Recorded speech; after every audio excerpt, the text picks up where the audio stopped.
श्री गणेशाय नमः। जय हो भगवान रामचंद्र जी की। अध्यात्म रामायणे अरण्यकांडे चतुर्थः सर्गः हिंदी अनुवाद। चूँकि हिंदी अनुवाद श्लोक 28 का 29 के साथ ही प्राप्त है, तो आज फिर से श्लोक 28 से ही हिंदी अनुवाद का पाठ आरंभ होगा। त्रुटियां ना हों या कम से कम हों, इसका प्रयास रहेगा, किंतु यदि फिर भी हमसे त्रुटियां हो जाती हैं तो आप सभी गुणी श्रोताओं से हम क्षमा मांगते हैं। ओम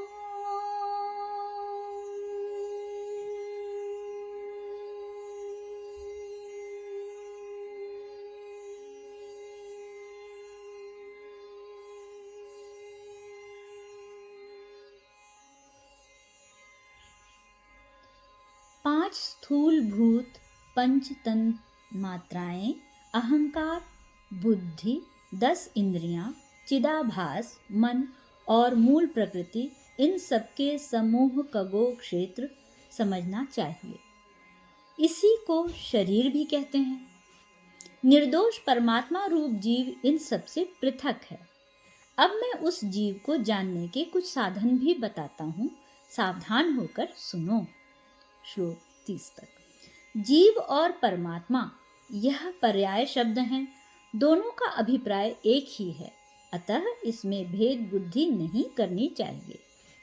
अभिमान से दूर रहना, दंभ और हिंसा आदि का त्याग करना, दूसरों के किए हुए आक्षेप आदि को सहन करना, सर्वत्र सरल भाव रखना, मन, वचन और शरीर के द्वारा सच्ची भक्ति से सद्गुरु की सेवा करना, बाह्य और आंतरिक बुद्धि रखना, सत्कर्मों में तत्पर रहना, मन, वाणी और शरीर का संयम करना, विषयों में प्रवृत्त न होना, अहंकार शून्य रहना, जन्म, मृत्यु, रोग और बुढ़ापे आदि के कष्टों का विचार करना, पुत्र, स्त्री और धन आदि में आसक्ति तथा स्नेह न करना, इष्ट और अनिष्ट की प्राप्ति में चित्त को सदा समान रखना, मुझ सर्वात्मा राम में अनन्य बुद्धि रखना, जन समूह से शून्य पवित्र देश में रहना, संसारी लोगों से सर्वदा उदासीन रहना, आत्मज्ञान का सदा उद्योग करना तथा वेदांत के अर्थ का विचार करना, इन उक्त साधनों से तो ज्ञान प्राप्त होता है और इनके विपरीत आचरण करने से विपरीत फल अर्थात अज्ञान मिलता है। श्लोक 37 तक। जिससे ऐसा बोध होता है कि मैं बुद्धि, प्राण, मन, देह और अहंकार आदि से विलक्षण नित्य शुद्ध बुद्ध चेतन आत्मा हूँ, वही ज्ञान है, यह मेरा निश्चय है। जिस समय इसका साक्षात अनुभव होता है उस समय इसी को विज्ञान कहते हैं। आत्मा सर्वत्र पूर्ण, चिदानंद स्वरूप, अविनाशी, बुद्धि आदि उपाधियों से शून्य तथा परिणाम आदि से रहित है।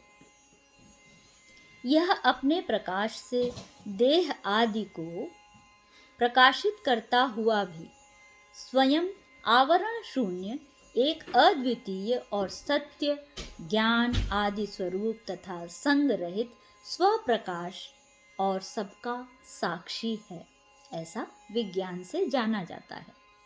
जिस समय आचार्य और शास्त्र के उपदेश से जीवात्मा और परमात्मा की एकता का ज्ञान होता है, उसी समय मूला अविद्या अपने कार्य अर्थात शरीर आदि तथा इंद्रियों के सहित अर्थात अपने स्थूल और सूक्ष्म कार्य के सहित परमात्मा में लीन हो जाती है। अविद्या की इस लयावस्था को ही मोक्ष कहते हैं। आत्मा में यह मोक्ष केवल उपचार मात्र है। वास्तव में आत्मा की मुक्तावस्था आगंतुक नहीं है, वह तो सदा ही मुक्त है। हे रघुनंदन लक्ष्मण, तुम्हें मैंने यह ज्ञान, विज्ञान और वैराग्य के सहित परमात्मा रूप अपना मोक्ष स्वरूप सुनाया, किंतु जो लोग मेरी भक्ति से विमुख हैं, उनके लिए मैं इसे अत्यंत दुर्लभ मानता हूँ। जिस प्रकार नेत्र होते हुए भी लोग रात्रि के समय अर्थात अंधकार में चोर आदि का चिन्ह अर्थात निशान भली प्रकार नहीं देखते, दीपक होने पर ही उस समय वह दिखाई देता है, उसी प्रकार मेरी भक्ति से युक्त पुरुषों को ही आत्मा का सम्यक साक्षात्कार होता है। अब मैं अपनी भक्ति के कुछ वास्तविक उपाय बताता हूँ, सावधान होकर सुनो।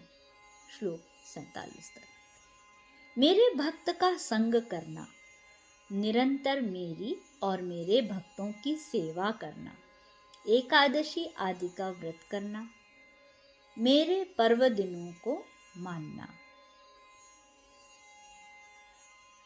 ओम